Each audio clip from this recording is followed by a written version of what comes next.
mängi enam sellepärast, et me oleme vanad, vaid me tegelikult vananeme sellepärast, et me enam ei mängi. Ja ka see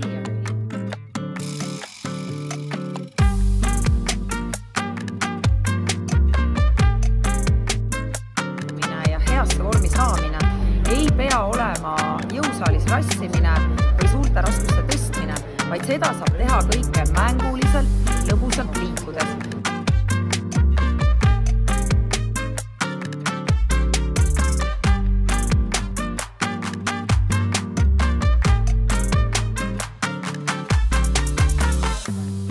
Maailmas kõik need 8 miljardit inimest on loodud liikuma.